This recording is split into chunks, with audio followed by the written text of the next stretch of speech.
You're blessed when you're at the end of your rope. With less of you, there's more of God and God's rule.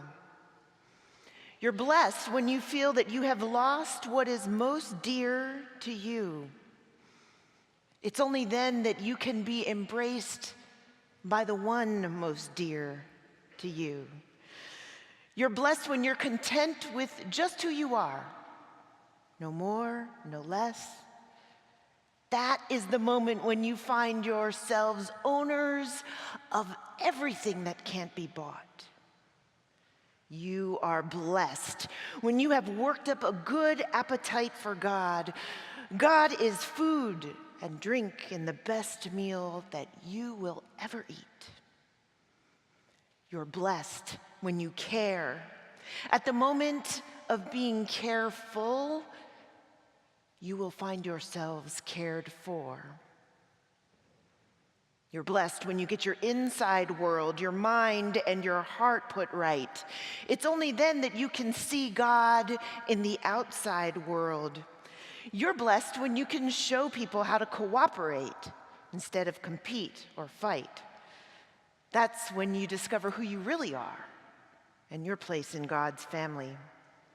You are blessed when your commitment to God provokes persecution.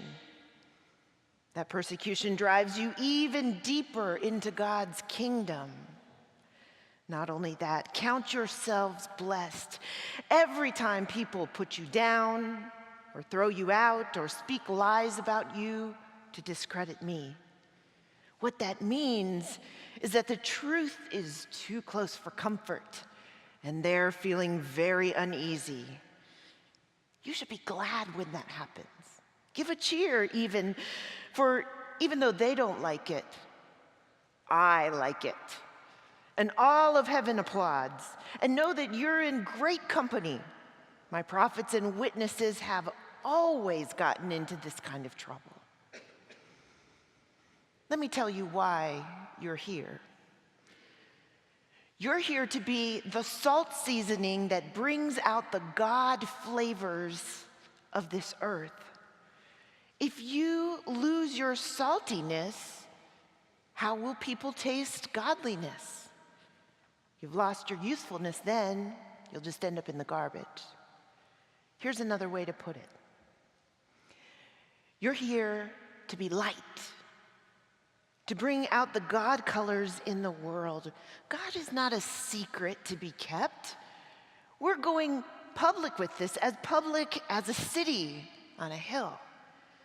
And if I make you light bearers, do you really think I'm going to hide you under a bucket? No. I'm going to put you up on a lampstand. And now that I put you up there on a hilltop and a lampstand, shine. Shine bright. Keep open house. Be generous with your lives. By opening up to others, you will prompt people to open up with God, that generous parent in heaven. Don't suppose for 1 minute that I've come to demolish the scriptures, either God's law or the prophets. I'm not here to demolish. I'm here to complete. I'm going to put it all together in the vast panorama. God's law is more real and more lasting than the stars in the sky or the ground under your feet.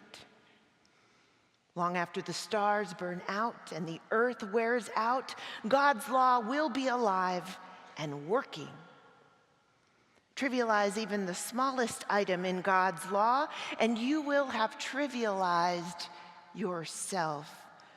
But take it seriously, show the way for others, and you will find honor in the kingdom.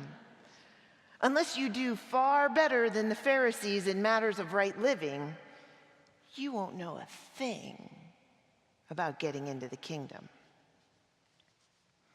Now, you're familiar with the commandment to the ancients, don't murder, but I'm telling you that anyone who is so much as angry with a brother or sister is guilty of murder.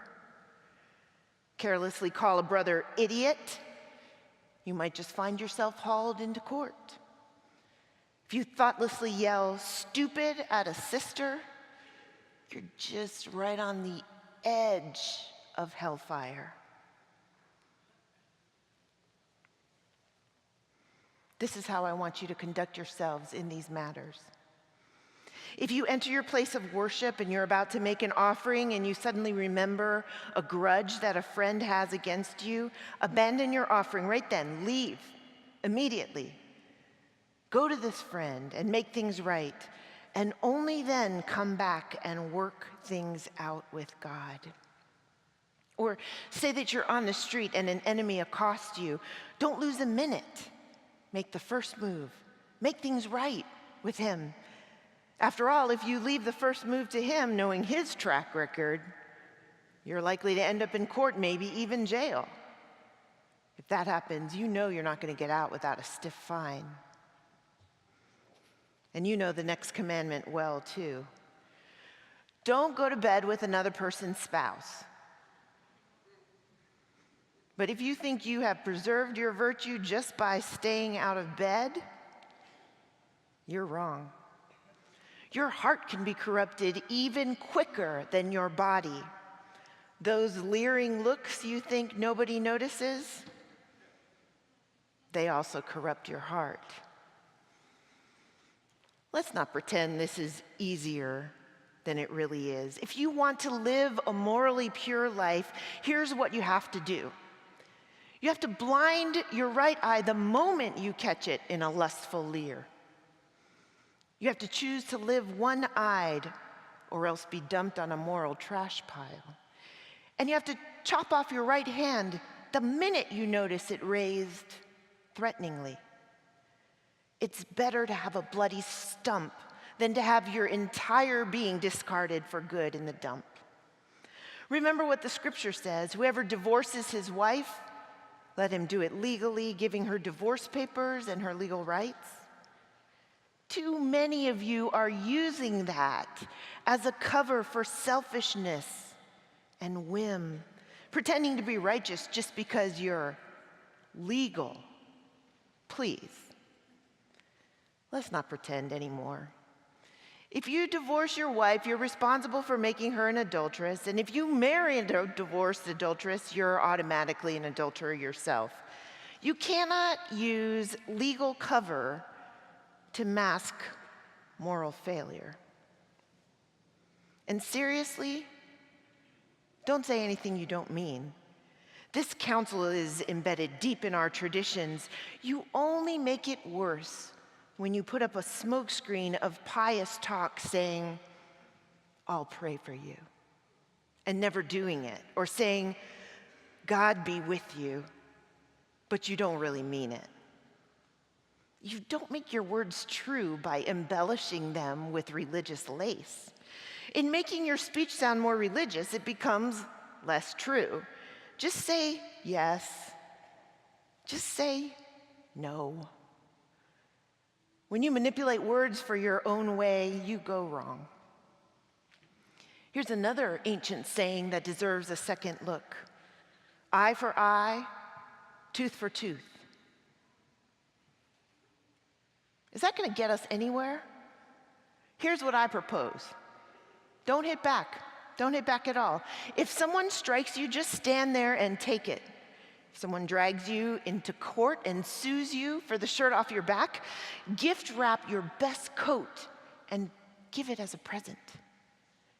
And if someone takes unfair advantage of you, use the occasion to practice the servant life. Live generously.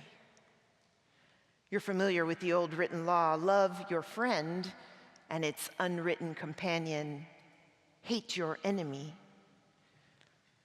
I want to challenge that today. I want to say to you, love your enemies.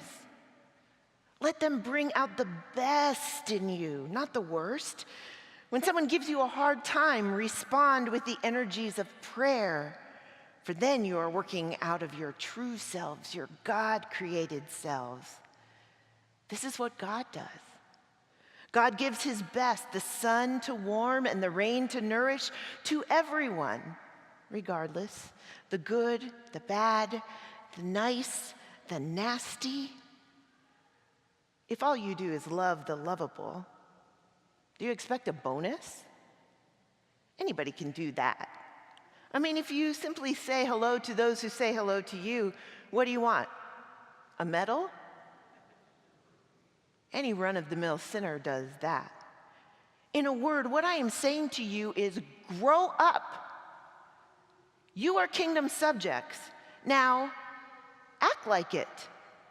Live out your God-created identity. Live generously and graciously toward others the way that God lives toward you. Be especially careful when you're trying to be good that you don't make a performance out of it. It might be good theater, but the God who made you won't be applauding. When you do something for someone else, please don't call attention to yourself. You've seen them, I'm sure, the play actors, I like to call them, treating prayer meeting and a street corner alike as a stage, acting compassionate as long as someone is watching, playing to the crowds.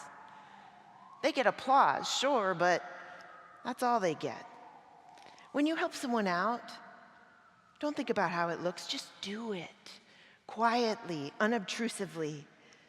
This is the way your God, who conceived you in love, working behind the scenes, helps you out. And when you come before God, please, don't turn that into a theatrical production either. All these people making regular show of their prayers, hoping for stardom. What do you think?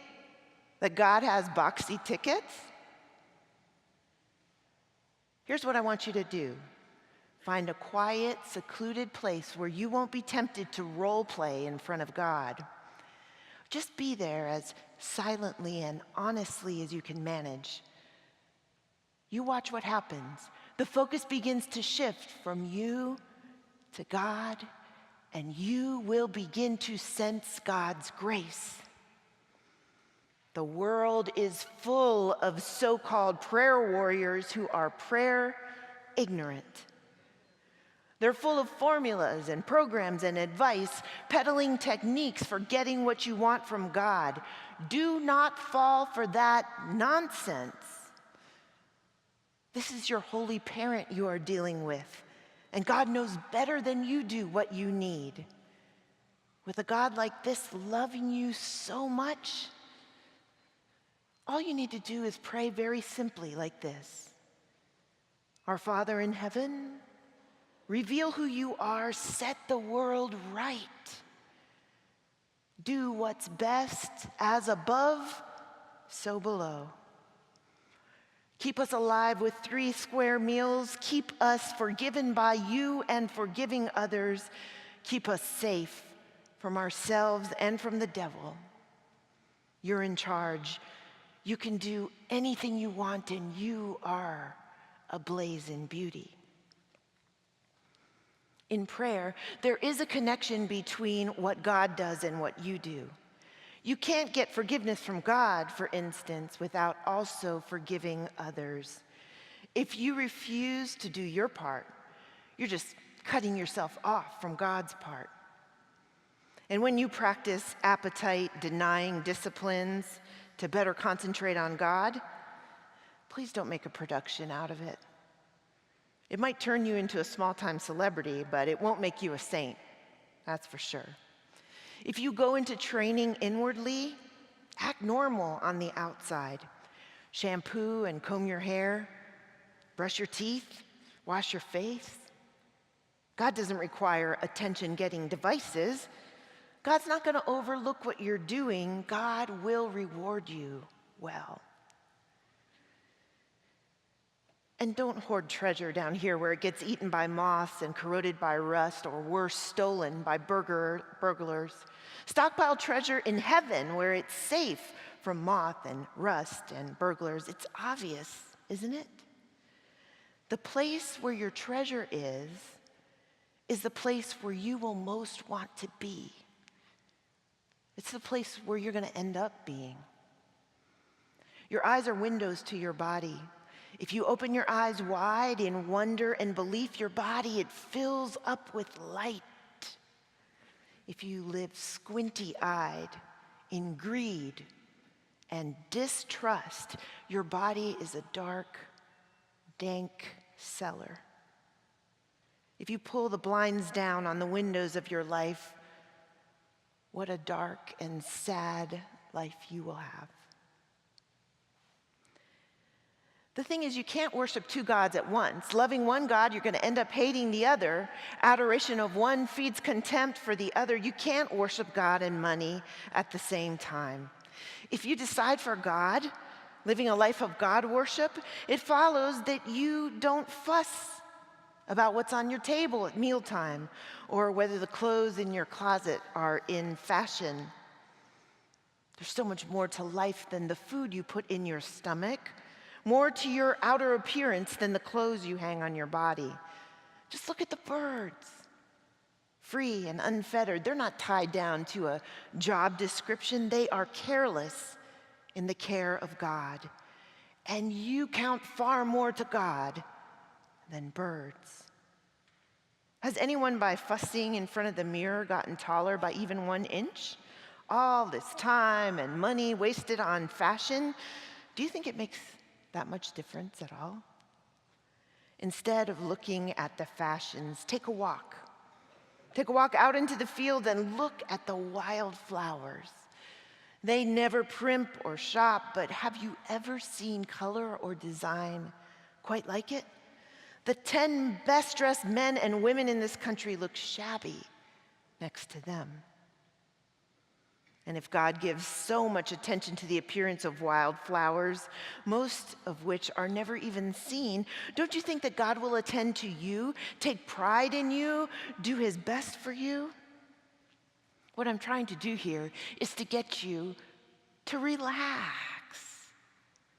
Don't be so preoccupied with getting so that you can respond to God's giving. People who don't know God and the way God works fuss over these things, but you know God, and you know the way that God works. Steep your life in God reality, God initiative, God provision. Don't worry about missing out. You'll find that every need you have will be met. Give your entire attention to what God is doing right now, and don't get worked up about what might or might not happen tomorrow. God's going to help you deal with whatever hard things come when the time comes. And don't pick on people. Don't jump on their failures, criticize their faults, unless, of course, you want the same treatment. See, the critical spirit, it has a way of boomeranging.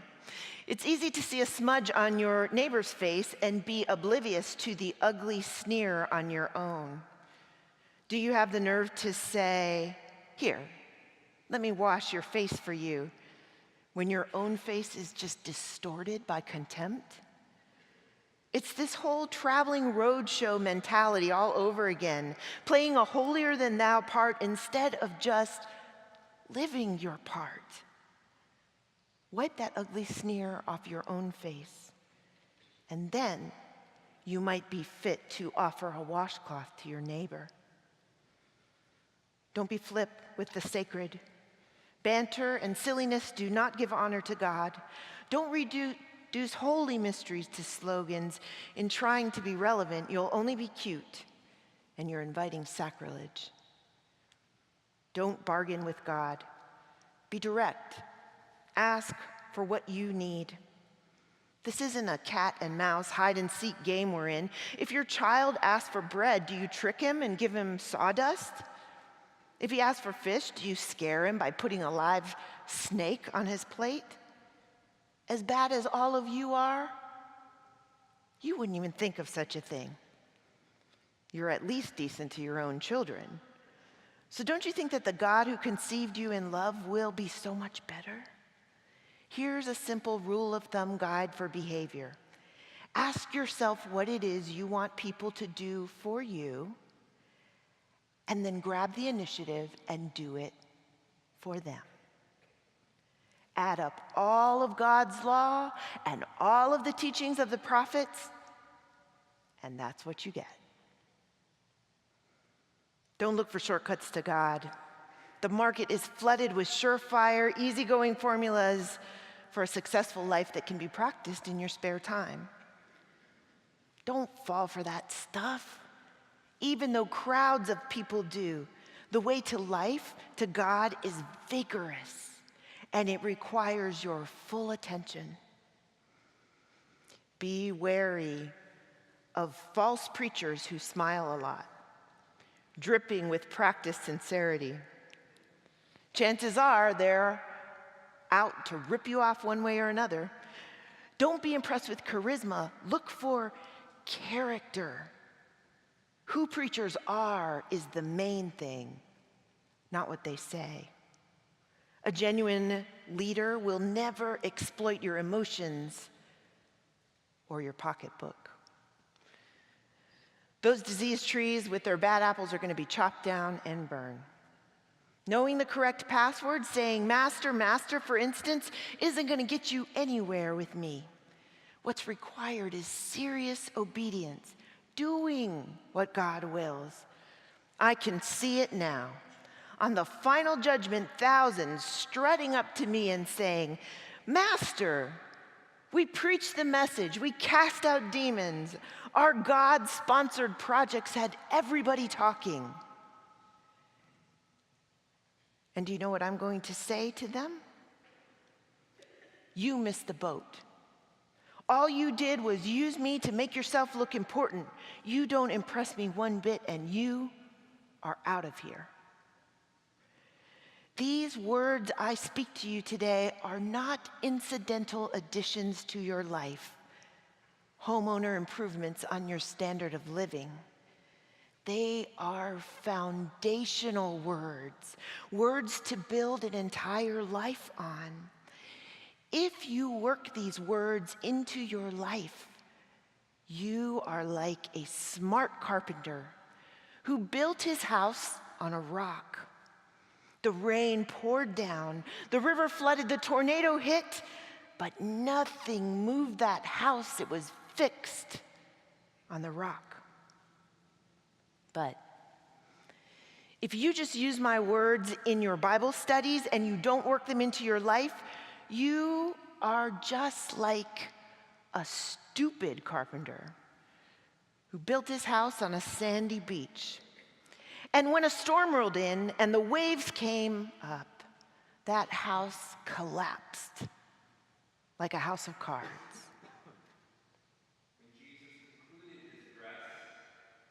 Crowd burst into applause. They had never heard teaching like this. It was apparent that he was living everything he was saying, quite a contrast to their religion teachers. This was the best teaching they had ever heard. Amen.